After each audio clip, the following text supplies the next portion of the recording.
సింగరేణిలో Naini coal block కుంభకోణం అంటూ వస్తున్న వార్తలపై కేంద్ర మంత్రి కిషన్ రెడ్డి స్పందించారు. రాష్ట్రంలోని బొగ్గు గనుల విషయంలో గత ప్రభుత్వం బీఆర్ఎస్ ఏం చేసిందో కాంగ్రెస్ కూడా అదే చేస్తుందని ఆయన తీవ్ర అసహనాన్ని అయితే కిషన్ రెడ్డి వ్యక్తం చేశారు. న్యూఢిల్లీలో బుధవారం మీడియాతో మాట్లాడిన కేంద్ర మంత్రి సింగరేణి క్యాలరీస్ ప్రాముఖ్యత పరిస్థితులపై కీలక వ్యాఖ్యలు చేశారు. రెండు పార్టీలు కూడా సింగరేణి సంస్థని రాజకీయ ప్రయోగశాలగా వాడుకుంటున్నారని మండిపడ్డారు. సింగరేణి అక్రమాలపై సిబిఐ దర్యాప్తు జరిపిస్తామన్నారు.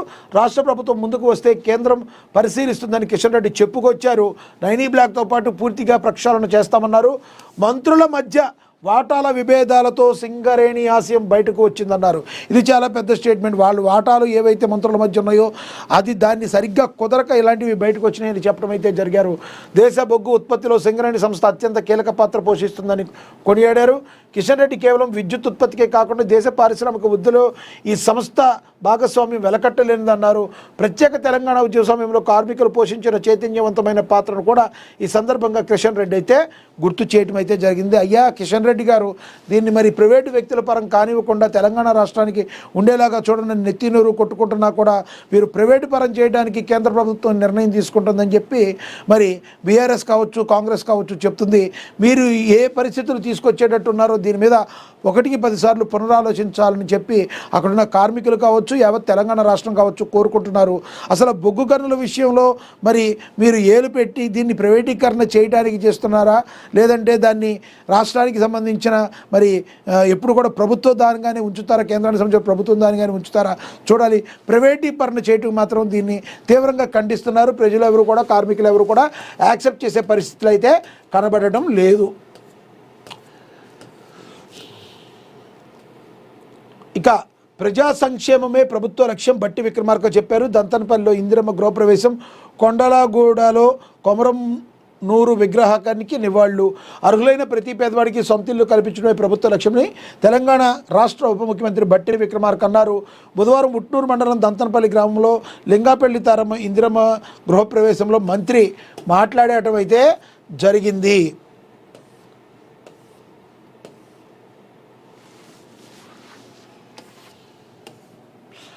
అడ్లూరి లక్ష్మణ్తో కలిసి ఆయన పాల్గొన్నారు. నూతన గృహాన్ని ప్రారంభించిన యజమాని తారమ్మను పట్టు వస్త్రాలతో సత్కరించారు. గతంలో ఇచ్చిన హామీ మేరకు రాష్ట్ర వ్యాప్తంగా 4,50,000 ఇందిరమ్మ ఇళ్లను మంజూరు చేశామని, ప్రతి నియోజకవర్గానికి 3,500 ఇళ్ల చొప్పున కేటాయించామని తెలిపారు. ప్రత్యేకంగా ఆదిలాబాద్ జిల్లా అభివృద్ధికి ప్రభుత్వం కట్టుబడి ఉందని పేర్కొంటూ ఇప్పటి వరకు జిల్లాకు 150 కోట్ల నిధులు మంజూరు చేసినట్లుగా వెల్లడించారు. ఇందిరమ్మ ఇళ్ల నిర్మాణాన్ని వేగవంతం చేస్తూ పనుల పురోగతిని బట్టి వారం వారం లబ్ధిదారుల ఖాతాల్లో నేరుగా నిధులు జమ చేస్తున్నామని తెలిపారు. ఇందిరమ్మ ఇళ్లు మంజూరు ఒక నిరంతర ప్రక్రియగా సాగుతుందని అయితే తెలిపారు. కాబట్టి రాష్ట్ర ప్రభుత్వం అయితే చిత్తశుద్ధితో ఉంది. ఇందిరమ్మ ఇళ్ళు మరి అర్హులందరికీ కూడా ఇచ్చి తీరుతాం, మీరైతే ఎటువంటి పరిస్థితుల్లో బెంగ పెట్టుకోవాల్సిన పని లేదని ఉప ముఖ్యమంత్రి బట్టి విక్రమార్క అయితే చెప్పకనే చెప్పారు.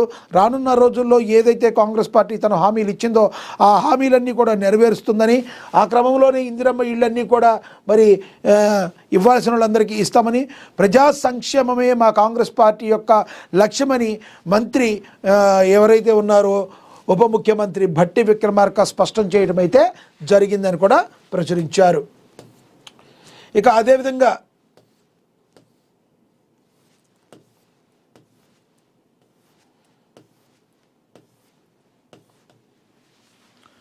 స్థానిక సమస్యలపై ప్రభుత్వం వెంటనే స్పందించాలని బల్దియా ముందు ధర్నా చేపట్టారు. ఎంసీపీఐయు వరంగల్ నుంచి మరి వీళ్ళు ధర్నా అయితే చేపట్టారు.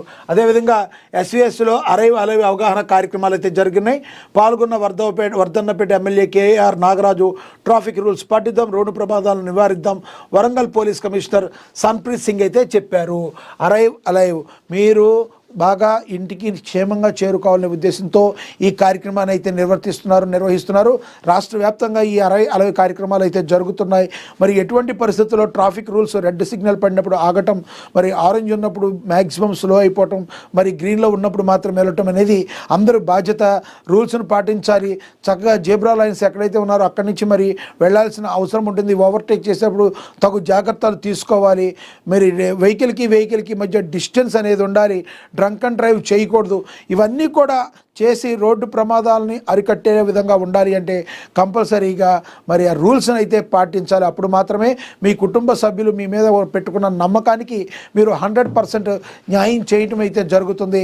కాబట్టి హెల్మెట్ ధరించడం, 4 వీలర్స్ వాళ్ళైతే కంపల్సరీగా సీట్ బెల్ట్ పెట్టుకోవడం అనేది కూడా చాలా చాలా ఇంపార్టెంట్. ఇవన్నీ కూడా స్పష్టమైన అవగాహన ఎప్పటికప్పుడు పోలీస్ అధికారులు అయితే కల్పిస్తున్నారు. ఇప్పటికీ కూడా కొంతమంది మరి ఈ రకంగా కొన్ని ప్రమాదాలకి కారకులు అవుతున్నారు.